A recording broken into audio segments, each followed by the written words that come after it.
Alright, what is going on, everyone? Thank you for tuning back in to another video. My name is Dominic Echandia, and if you don't know me and what's been going on with my car, please feel free to reference back to the last two videos that I have posted thus far. But anywho, let's get right into it. Alright, it has been for about 4 months since I have had my car. And I know there's been some things that I mentioned that were being looked at Crazy House Customs, but I kind of want to go into depth about some of the things that I don't know if I necessarily covered in the last two videos. We now have some news and updates on the car, some good, some bad, so we're going to get into that and go over kind of all that stuff. But let's backtrack a little bit. So it all started with the clutch and this whole situation with the clutch. And there was a couple other things that I asked Crazy House to take a look at. The car did need 2 front tires. So we're doing 2 front tires, trying to figure out this clutch situation, what's going on with that. I had him look over the suspension while I was having a Panhard bar installed. So my car is currently on a set of coilovers. It is a S197, which has a live axle in the rear. And essentially what happens is when you lower the car on a set of coilovers, or realistically when you lower the car anything lower than apparently about an inch or so, it can throw off the axle in the rear, either to the left or to the right.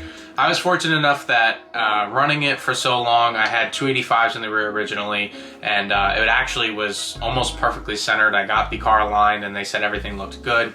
I am running 305s in the rear now, so I did want to make sure that it was, you know, stable, it was secure, and it was also centered. So I did end up buying a Panhard bar. I ended up buying one on Facebook Marketplace from a guy who had a brand new Eibach Panhard bar. I believe that's how you say it, Eibach. Yeah, sure, we'll go with that. Eibach. I was right, Eibach. So it's an adjustable Panhard bar. I ended up buying it from Facebook Marketplace. Dude was giving me a really good price on it, so I couldn't pass it up. Which, by the way, if you are in the market for parts, always take a look at Facebook Marketplace. Definitely can find really, really good deals on new and even fairly used parts on Facebook Marketplace. I've bought a lot of stuff on Facebook Marketplace. You'll see that as well in some of the parts that I haven't added to the car yet, but will be. Backtracking to where we were at, I had the Panhard bar installed. I needed an alignment on the car. I did want to have them check the rims while they were changing the tires on the front, and I wanted to have them rebalance the rear. I got the rims from a good buddy of mine. We did a little bit of a trade, and I just wanted to make sure there was no cracks or anything like that with the rims. The horn stopped working, again, something that you guys saw in one of the last videos. The horn stopped working, so I was like, hey, is there any way you guys can take a look at that as well? That is kind of out of their realm a little bit. They do some electrical work, but they're like, you know, realistically with this car, we're gonna look over most of the mechanical stuff. So I'm gonna have somebody else take a look at that with the horn, because it could be something with the steering wheel controls, and I have some other things that I kind of plan to do with electrical, we'll call it. So we're gonna solidify that a little bit later on. The other thing that I had going on with the car was that rough idle. And what I think was happening was I bought O2 sensor spacers because I have a set of Cook's long tube headers, a Cook's Cat X pipe, and I had everything installed, and there was a check engine light that kept throwing for cats. And I'm like, these are brand new cats. It's a brand new X pipe that's never been installed on a car. I did buy it from Facebook Marketplace. I got it for pretty much half of what retail is on it, but it was brand new. It was never installed on a car, and it kept throwing a light. So I originally thought maybe it was the tune. I have a handheld SCT tuner. I have a handheld SCT tuner with some Bama tunes.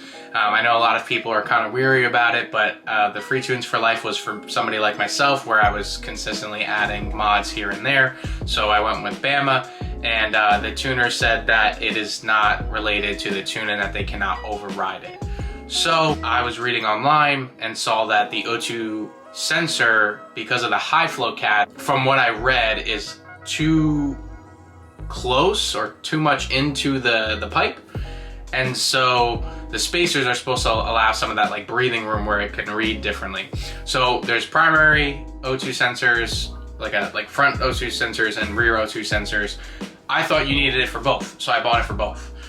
Well, apparently what Crazy House was telling me is that you only need them for the rear because of the way that the sensors read. And that's also why the car's probably idling rough. And then I had them go over the suspension on the car. The car has almost 110,000 miles on it, so I wanted to have them take a look at it. Here's where we get into some more of what's changed on the course of plan. So I got a call last week from one of the guys at Crazy House letting me know that the control arm bushings are kind of shot, and I'm not surprised because the car has almost, like I said, almost 110,000 miles, and it's on stock. Aside from the coilovers, everything else is stock. So I've gotten a lot of life out of it. I mean, I take really good care of my car, but at the same time, like, I rip on my car, you know what I mean? So it needed new control arms, which I was planning on doing, was just not planning on doing it right now. So we're gonna be replacing it with BMR upper and lower control arms. I bought the upper control arm. I didn't buy the bracket because you can use the stock bracket from what I'm reading. And then I bought lower control arms. They are adjustable BMR control arms, and I bought the relocation brackets for those control arms. Additionally, they also let me know that my drive shaft has seen better days, which was something else that I was planning on replacing in the near future, just not right now. But here we are. They already have the car. They've already gone through a lot of different things with the car, so I was like, you know what? Let's do it. Let's pull the trigger on it.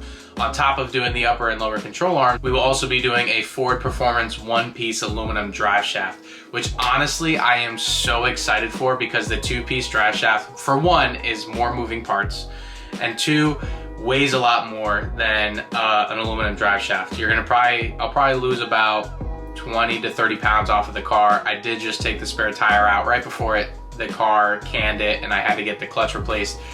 So let's just say the car's gonna rip by the time I get it back, and I'm very excited for it. That's kind of where we're at right now with some of the things that they noticed in terms of that need to be replaced. Now, here's some stuff that I, again, reference to. It pays to play, and definitely, if you're gonna go to a mechanic, use somebody who knows what they're doing. I brought the car to them because I trust them.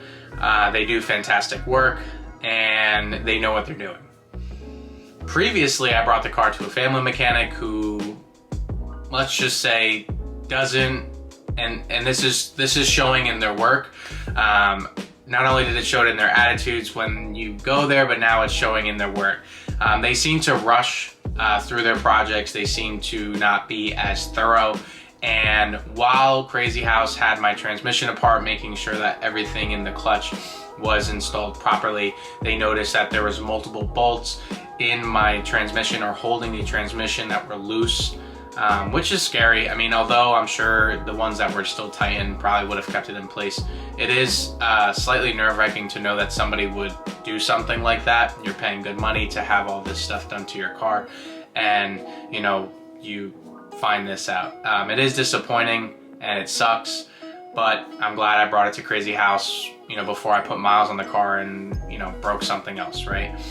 The other thing they noticed is I also had my headers installed by the same mechanic, and the header bolts were loose. And they claimed to have tightened them the second time I went back, put some miles on the car, brought it back. They said they tightened them, and Crazy House had told me that they are not tightened like they should be. So, needless to say, spend your money on good mechanics. If you're going to go to a mechanic, spend your money on good mechanics. I am not fortunate enough where I have a garage where I can try these things myself, or have people in my life currently who are able to help me with projects like this, right? We don't have the space or resources right this very moment to be able to do these kinds of things. So I am okay with bringing it to a mechanic, just obviously I want to have somebody who knows what they're doing. I also forgot to mention, they did take the transmission apart, took a look over everything, put it back together, said everything looked good, and it started to feel a little bit better, but what they think it is at this point is what I presumed it was from the beginning. But again, I did want them to go over everything thoroughly to make sure everything was properly